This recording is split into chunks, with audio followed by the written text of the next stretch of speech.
Hello, everyone. Welcome back to the Bard Room. We have an interview with our actress who's playing Christine for Building a Doll's House. And that is Rachel Freedman. How are you today? I'm great. I'm Okay, good. so Yeah. in the past, we've had interviews with some dramaturgical people and some people that have directed, one that has directed Doll's House, one that has acted in Ibsen, and now we're going directly to a actress that is a part of it. She's playing Christine. And so, Rachel, why don't you let us know how you got into the theater and how you got into Neighborhood Playhouse? Before you start, I'll just say that I met you through the young woman who is playing Nora, Gloria. You guys are close, and she told me about you, and then you auditioned, and I thought you were right for it. We'll talk about how things are going to move back to from during the COVID back to hopefully a little bit more normal, and you coming back up to the tri-state area to be with us during this production. So go ahead about your history for theater. Yeah. So I'm from Nashville, Tennessee. I first got into theater when I was around, I think it was fourth grade. The play was My Little Princess, and I was Lavinia. Um, and I just fell in love with it. And then I did theater through middle school and high school, just at my school. And then for college, I went to the University of Miami in Florida, where I was majoring in theater and anthropology. And that year, I was really looking for something to do during the summer. It was between either, say, an internship or a theater intensive. And that semester, we had our focus in my theater classes had been Meisner. So I was really interested in the technique, and my professor was a huge proponent. He loved that method. So he recommended the Neighborhood Playhouse, which Meisner taught, and it was like the birth of his method. So I went for that summer program, and I just fell in love with it. Everything about the intensive and just living in New York. So I decided to move to New York that next year and go to the 2-year program at the Neighborhood Playhouse. And that's where we met Gloria. That's where I met Gloria. Yes. Okay, We met cool. in the summer program. So, Gotcha. yeah. Guys do any scenes together, or? Yes, but in the beginning it was harder because we were Yeah, so close to work together. But yeah, yeah, it yeah. was our teachers, they realized how close we were, and they actually didn't want to pair us up. Okay. In So looks, yeah, yeah, yeah, so I'm so excited to be working with her in yeah. this. I'm intentionally, that's part of the reason that you were cast. And if you know A Doll's House, the two ladies have both a rivalry and a friendship that interacts and moves throughout the plot. So I thought that would be interesting, in addition to your fine audition. Um, and the other thing that Gloria sold me a little bit on for you, actually auditioning for this, she said you nailed a scene from The Seagull, I believe it was. And so she was excited about that. Um, so tell me what happened during COVID. So I lost both my jobs. Everyone in my family was texting me, get out of New York while you still can. It felt very much like the end of the world. I was convinced that, they were going to shut down travel. So I just, felt like I had to get out of there. I left on a Sunday, and that Monday I lost both my jobs. Um, my lease was up that April anyways. So, like lost the apartment, but yeah, it's just been a huge struggle, like trying to get back to that post COVID life, from finance to just everyday life. So Right, right. And so we started this and started on Zoom as we're doing now. You are due up in Connecticut in a couple of weeks. And so that's great. We're all going to get together, obviously, in person. which Mhm. we have done once, and everybody was just so excited about that. And then, that'll happen that way. And so tell me about what you would like to do when you come back to the tri-state area. What are do you have any plans? Do you want to audition or take more training or anything like that? Yeah, I'm definitely looking to be auditioning. I would love to go back to school. I love school. I love studying theater. Um, it's kind of up in the air right now, Mhm. but I am looking into auditioning for some more conservatory programs. So yes, Okay, cool. a little bit of everything. Yeah. And apparently things are opening up in the fall, so that's good. Yes. Yeah. Um, I just heard about that. Yeah, it's yeah, great. and so that we are joined by your one of your scene partners, Miles. He's going to come in, and he doesn't know he's joining, but I'm going to tell him.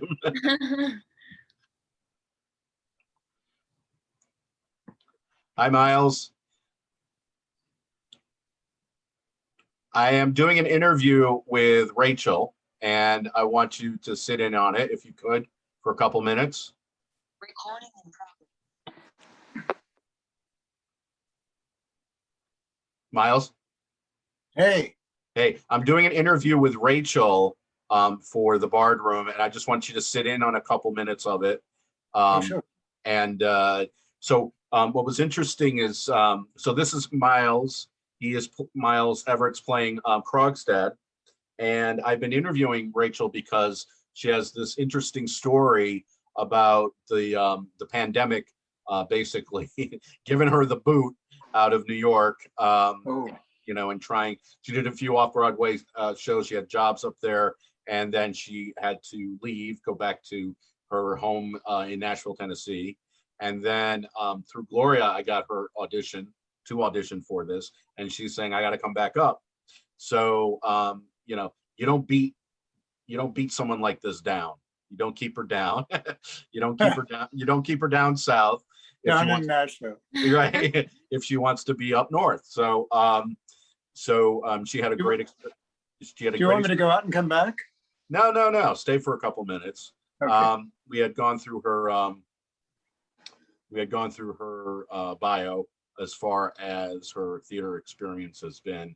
But I think this is interesting because the pandemic, is happening or happened, or whatever it means, and then people just roll with it as much as they can. Especially, I've has been talking to actors through Keep the Ghost Light on this other program I did, and you can't keep them down. So that's good, and she'll be coming up in a couple weeks to join us in person.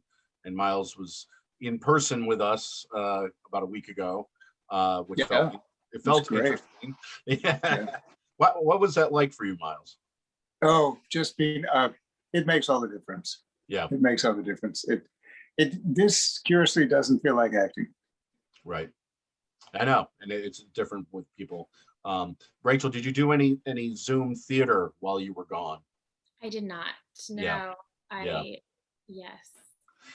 Now, Rachel, also, did you double major at University of Miami in anthropology? Do you feel like your studies in anthropology affected any of your studies for theater, like enriched it at all, or? Yeah. Well, anthropology is the study of man. So I feel like, acting, it's all about, getting in touch with your own humanity.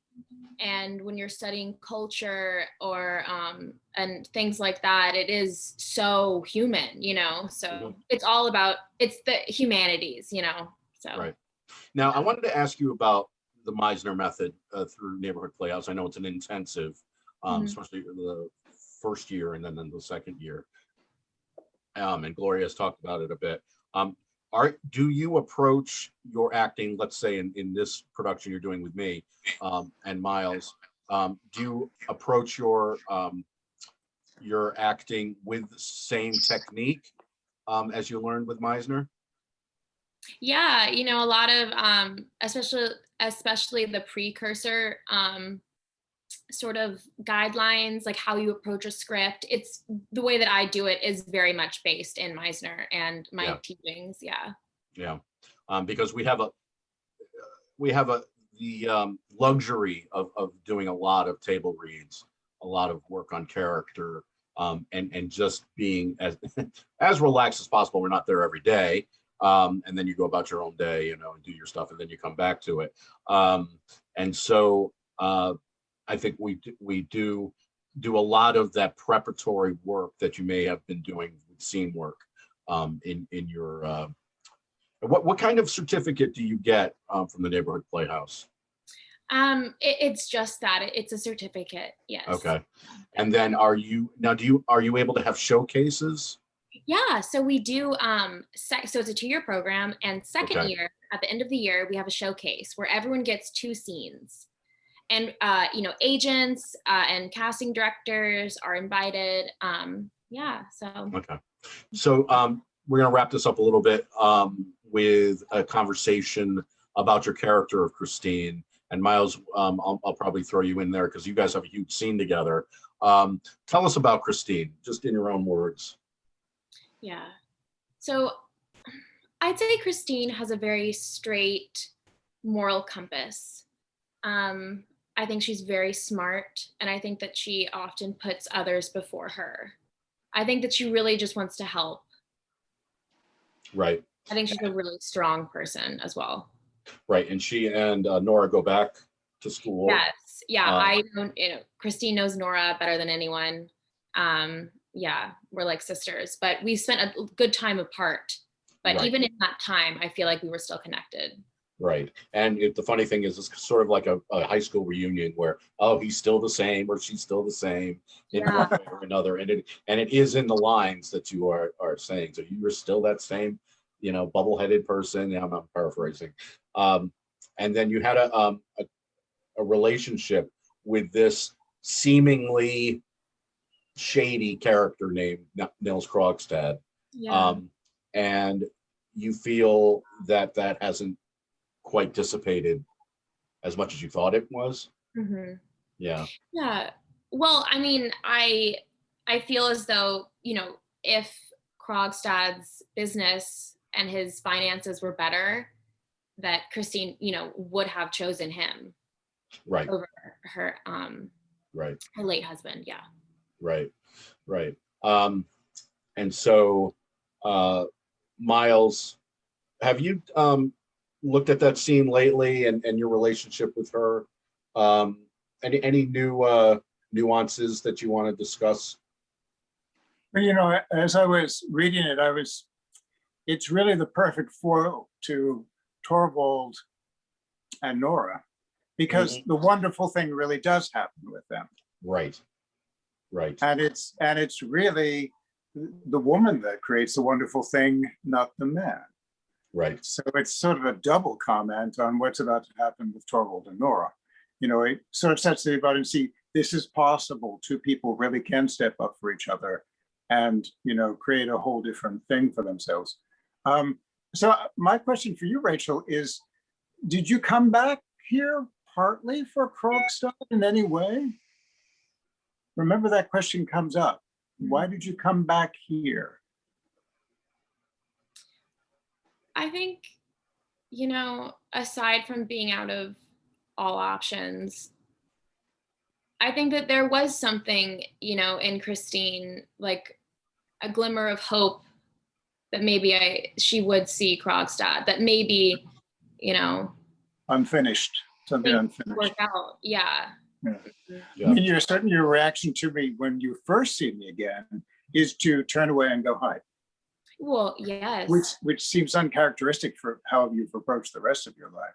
I think that Christine, she doesn't necessarily show a lot of vulnerability, but for whatever reason, I suppose her feelings towards Krogstad, I think that she has a soft spot for him, and she might do things and treat him differently than she would approach any other situation. And I think you're right. In any other situation, she knows what she wants and she knows what is right and what she has to do. But I don't think that she knows how to approach Krogstad, especially how like it ended and what she did to him. Yeah. I mean, is this also a fixer-upper?